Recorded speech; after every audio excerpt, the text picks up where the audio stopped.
Hey everyone, this one is like a serious one, kinda. So, in case you've been under a rock or you get your news from me, you know about the situation with Tyre Nicols and the five Memphis police officers. And I didn't watch the video because I don't like to purposefully traumatize myself, but I've heard of it, obviously. I didn't watch it. I refused to watch it. But the gist of it is five police officers basically beat this man to death. So what I can gather, he was about 150 pounds. He suffered from Crohn's disease. He was frail. He was 6'3", 150. He wasn't a big black man. And apparently this is from a traffic stop. Pause. I don't want to keep getting into it because I will upset myself, and just being black in America should give you free counseling because that's automatic PTSD. So anyway, but I want to talk specifically about the police department and how swiftly these five black men have been pretty much dealt with. So it's not final, but action was swift when it came to these black men. And I know I've been reading black police officers, and I know a lot of people been saying, well, if they were white, they would have got this and this. I understand, but I want to change the wording on that. The swift action taken against these police officers should be a blueprint of what you do to all police officers that have situations like this. These five black police officers should not be given grace or should not be given the same leniency or privilege as other white police officers. I don't think any police officer, regardless of their racial identity, should be given any grace when situations like this happen. This is the blueprint. This is what is supposed to happen. Unfortunately, the first time we're seeing this is from black police officers, and we should have been seeing this before, but they shouldn't be given the same opportunity as white police officers where they're suspended and an investigation is no, this is what's supposed to happen. You were supposed to be fired and charged immediately, especially if there's video, right? That's my first part. Second part is, I want to say this respectfully because I don't want to seem like a cop hater or a police hater, but my trust in the police department to keep me safe is non-existent. I've had nothing but negative interactions with police officers, except for recently, and I'll get into a story.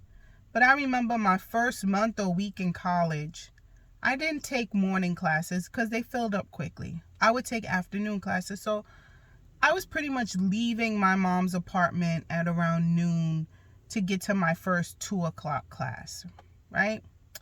And I remember, fresh out of high school, transition right into college. I didn't take a break. I had a backpack. So I had a backpack. I'm 18. And I get stopped. I'm waiting on the elevator in my own apartment building. And these cops going down the staircase, looking through the window. They go down the stairs. I see them go down. They come back up and they come and talk to me about being truant.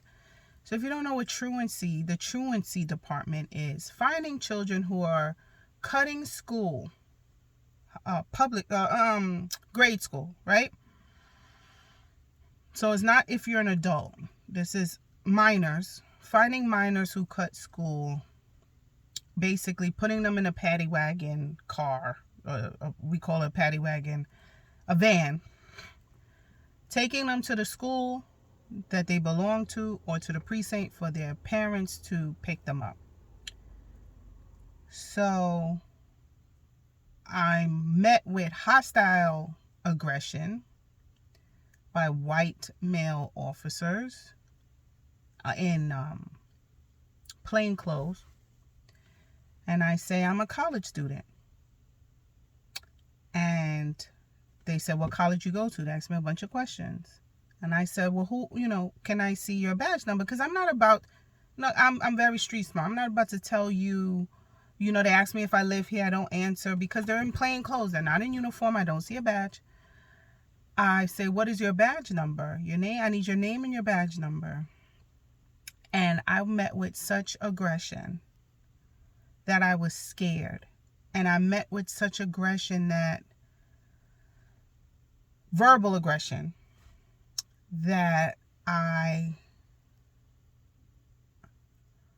am steps away from knocking on the apartment door that's closest to me, until another officer comes down the stairs, and basically is like, what's going on? And the white officer that is being hostile to me says, well, she's a truant, and she says she in college, but none of them go to college. None of them. He didn't say niggers or anything. None of them here are in college. And the officer looks at me, and he's not white. He's not black. This is 20 years ago.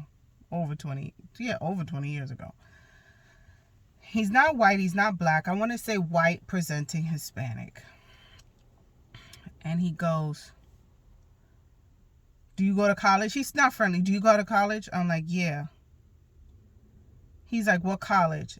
I said, well, I don't feel comfortable saying that because I don't know your badge number. And I don't know who you are. You're in plain cop. So he pulls out, he says, whatever his name is, give me his badge number. And I show him my college ID. At the time, I was going to Hunter College. I show him my college ID, taps the guy on his shoulder, and they leave. I told my mother about the incident. She goes to the police to make a complaint. Brooklyn single mother. Nothing happens. I didn't have the complaint against the officer that told me, but having that officer's information, who he was with, they denied they was even there. Denied it. It never went anywhere. My complaint never went anywhere because they said that shit never happened. And that was the end of it. That's my first real experience with a police officer, and I've never had a positive one until recently. And I don't know if that's because of my zip code changing. Yeah. I'm going to say the social economic status and where I now reside is in the upper echelon of middle class, where I was. Okay? I was at a supermarket. My kids couldn't sleep over the weekend. They're in pajamas. We go get frozen yogurt. The kids are wired from the sugar. I don't know why the hell I would go get sleepy toddlers frozen yogurt. These kids are wired, right? So they said, can we go somewhere else? Can we go somewhere else? The only thing I could think of at 10 o'clock at night is a supermarket.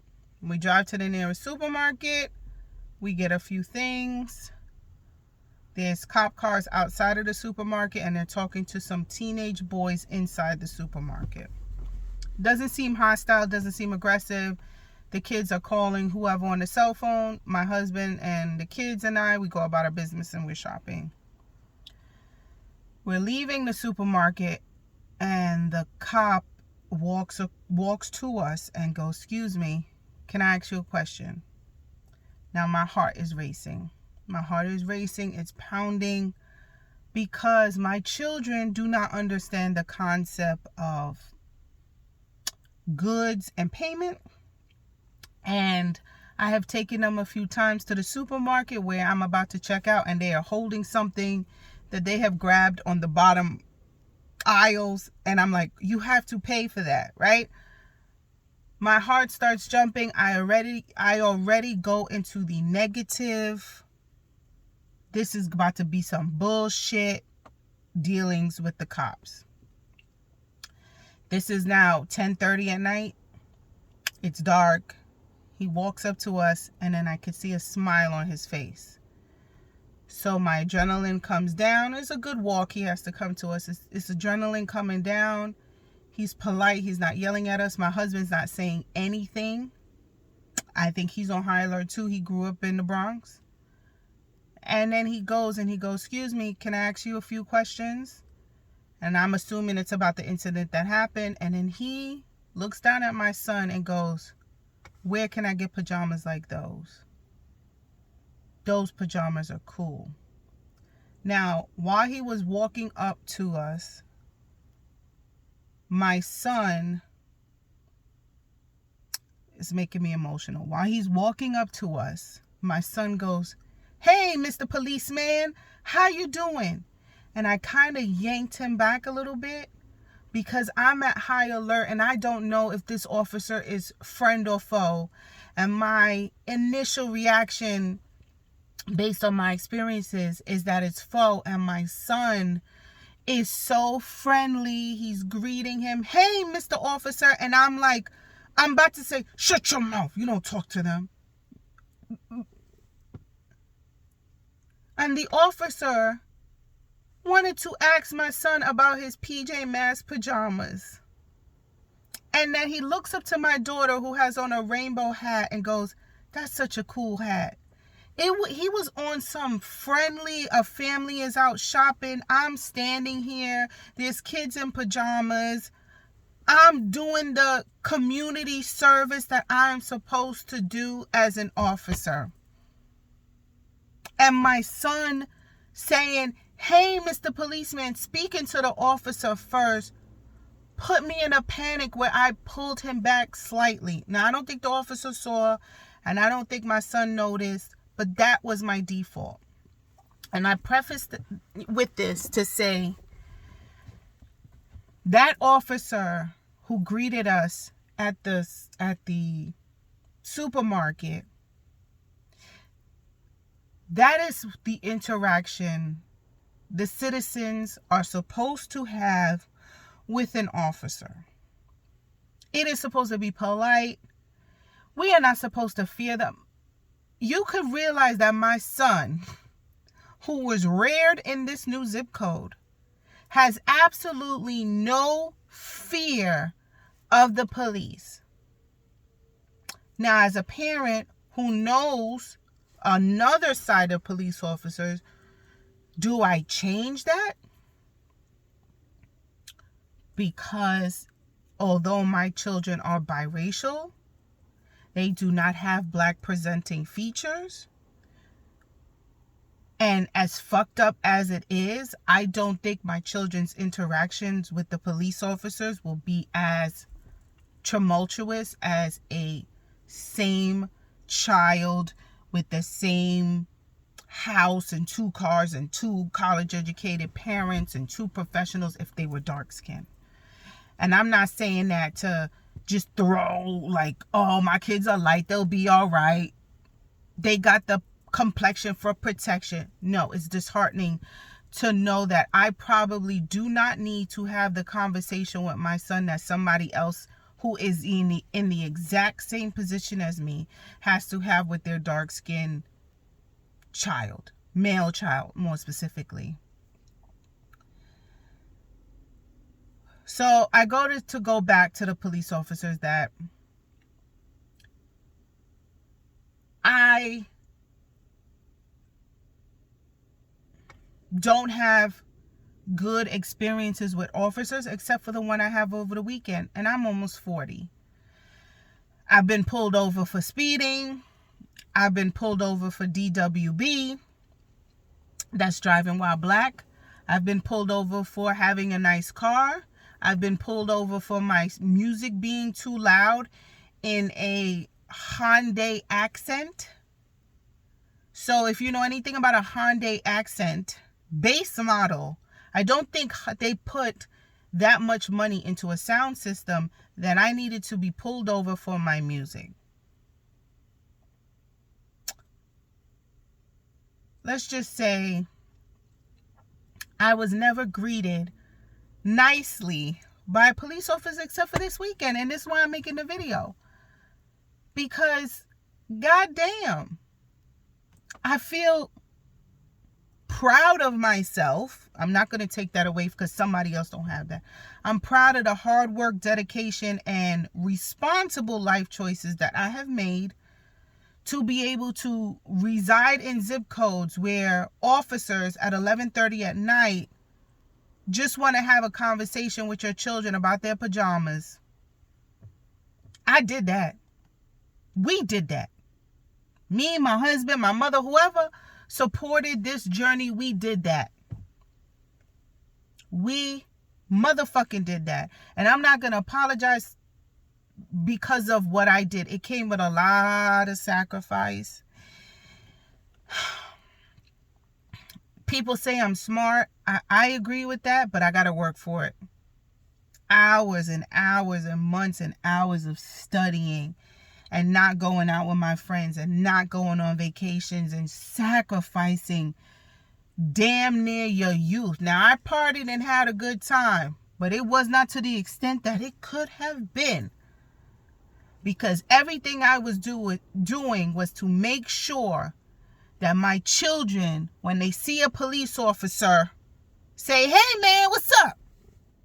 instead of being scared.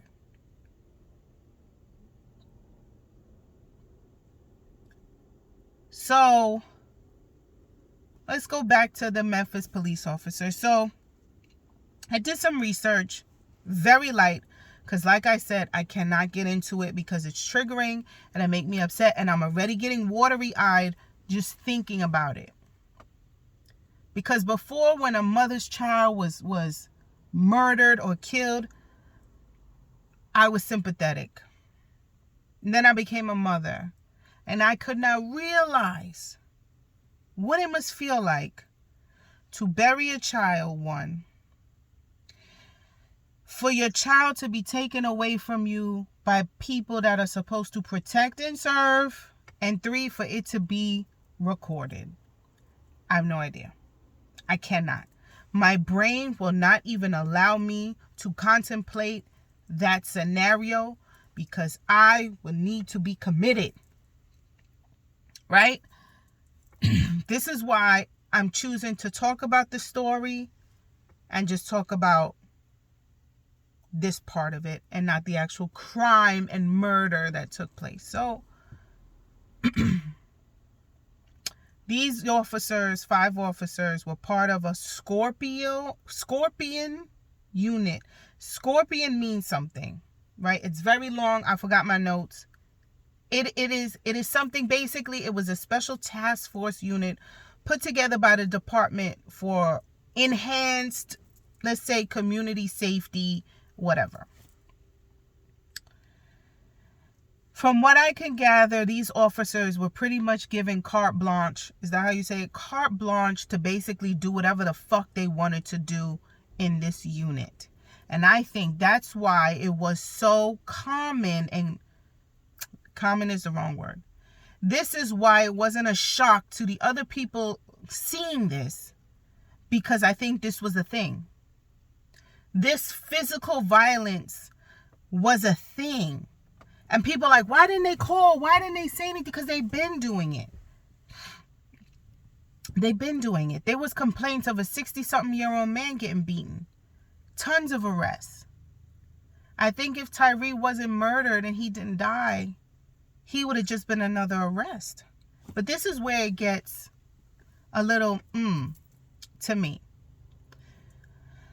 I saw a New York Times article saying that the Scorpion unit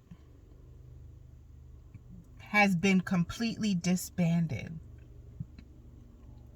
I found that interesting. It wasn't that these 5 officers who were in the unit were bad apples and the unit did this good thing, this good thing, this good thing, and we're doing everything we can to save it. It didn't give me that we're trying to save this unit and all the good things that had happened. It gave me cover up. Anybody's ever seen Fun with Dick and Jane with Jim Carrey? He goes on this money talk financial show and down the screen it's like Global Tech or whatever the company fraud or whatever, and Jim Carrey is completely thrown off, right? They gave him this bullshit title so he could go on, do this show, and basically become the Fallout guy. And he goes back to the office and it's complete chaos. People are shredding, burning documents, shredding documents, taking out hard drives. This is what it gave. You know, I say that to say this is what it was giving. It was giving disband this whole bullshit before we get caught. It wasn't giving, well, let's investigate every single arrest that the Scorpion unit has done. Let's investigate if these were just traffic stops, if we were just arrested. It was burn everything, get rid of everything, da da da da da da da da. That's what it's excuse me. That's what it's giving to me, you know? Holy shit. This is what it's giving. But it's like, number one, get rid of the evidence. Burn everything. Get rid of everything. You know, figuratively, burn everything. Two, put out a very, and this is my opinion, a very well written statement. I don't have the statement verbatim. It's in the New York Times article. If I was in marketing or public relations, this one was A+. It said everything without saying shit. Okay, that's number two. Put out a very generic, well-written statement. And number three, dismantle the whole fucking program. If this program was doing such a good job, was doing such good things, why do you take it away? You would say, the actions of the 5 officers do not reflect the Scorpion unit as a whole. We have done this good thing, this good thing, this good thing. Crime has gone down. Deaths have gone down. No, it wasn't that. It was shit. Shit, we're about to be found out. I believe that these officers were given carte blanche to fucking beat the shit out of whoever in the name of a task force. Now, when I hear task force, crime task force, drug enforcement task force, to me that says we're going to put extra resources, officers, money, technology, equipment,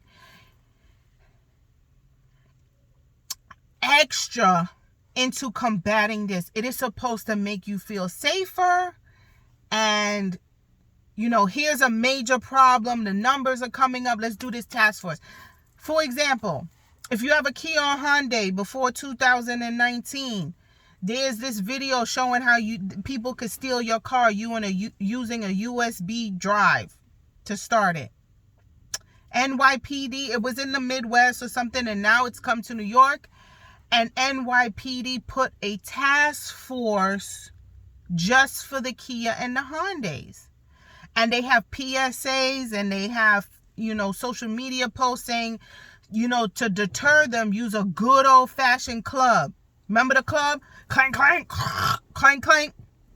Right? Because the people taking these cars aren't actual car thieves. They're watching this video going around TikTok and YouTube. They're not actual car thieves. Use the club to deter them and slow them down. They see a Kia that's eligible to be stolen with this USB. You have a club, it will make them move on. All right? They put a task force on this, and last time I checked, it's been working. Club sales have gone up. I found an old club in my garage because I have a Kia, but it's not for push button Kias, right? So my car, it doesn't take a key, so they wouldn't even attempt to steal my car because this only works for, you know, cars that don't have the push button. But anyway, I was gonna bust it out, you know. So that's what I mean when I say task force. So to me, it just gave cover up. I'm not excusing what the 5 police officers did. I'm not saying that. But I think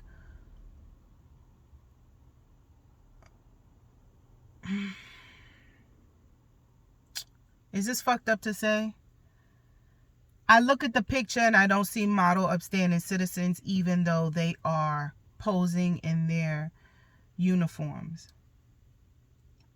I think when you have gang mentality and you have thug mentality and you're able to get through the system unscathed and unchecked so you can qualify to become a police officer, when you are given the green light to engage in this behavior, the power gets to your head. I know a lot of people who say that police officers kind of feel like they're like Judge Dredd. I use a lot of movie references, guys, because I'm a geek. Judge Dredd, they were called judges because they were police officer, judge, and jury. Right? Crime was out of hand. The courts were backed up. These officers became judges, and they could arrest you, convict you, and sentence you in the same one person. Right? So if you were caught stealing, they caught you, the police, they judged you, they sentenced you. That's why they Judge Dredd, right? They were called judges. So I feel like these officers were doing that. They had this Judge Dredd mentality instead of being police officers, where you see that a crime is taking place and detain the person. You take them back to the station where they're processed. They see a judge and they go through the whole court system. But no, you're beating the shit out of them and exacting your own punishment and justice. Now, oh my God, this is an unpopular opinion. Don't hate me, people, but I feel like the charges are wrong. If it's my understanding, if I'm getting this wrong, please correct me in the comments. Like I said, I'm not above being corrected, but I think they're being charged for a crime like to intend to murder him. And I don't think they intended to kill him. I think they intended to beat the shit out of them because he made them run, chase after him. And one of them pepper sprayed. I was reading transcripts. I didn't watch the video, guys. This is my disclaimer. But from what I don't have my notes, but from what I can remember, one of them tried to pepper spray and it blew back in his face. So I think they were mad for him running and making me run. And I fucking got hurt dealing with your ass. So I'm going to take out my frustrations and beat the shit out of you. But I don't know. This is my opinion. I didn't watch the video. I could be wrong. The intent to murder could be in the video, but I refuse to watch it. I'm just going by reading a transcript and articles. I don't think anybody, especially a police officer, unless it's really out there, intends to kill anybody. I think they intended to beat the shit out of him and teach him a lesson, but I don't think they wanted to kill him. I think they went too far, and probably if he was a regular, healthy 6'3" male, again, disclaimer, I'm going to keep saying I didn't watch the video. If he was a healthy 6'3" male, he might not have been dead based on the level of ass whooping that he got. But I could be wrong. The video could be terribly wrong, and you could say it could have been anybody laying on that floor, Shaquille O'Neal, they would have killed him. But I think they intended to beat the shit out of him. Because I think there's 500 something arrests from this unit. And if Tyre didn't die, he just would have been another arrest. I don't think they meant to kill him. But they did. They did. And they deserve every fucking thing that should come to them. Everything. And as a mandated reporter, if I see something and I don't report it, or I don't say anything, I could be brought up on charges as strong as the other person. The same level. If they're doing this level of crime and I see something and I don't say anything, I could be brought up on charges on the same motherfucking level. And I think whoever watched it needs disciplinary action or charges as well. Not charge them for murder because they didn't throw any blows, but definitely charges for not saying anything, especially if you're in uniform.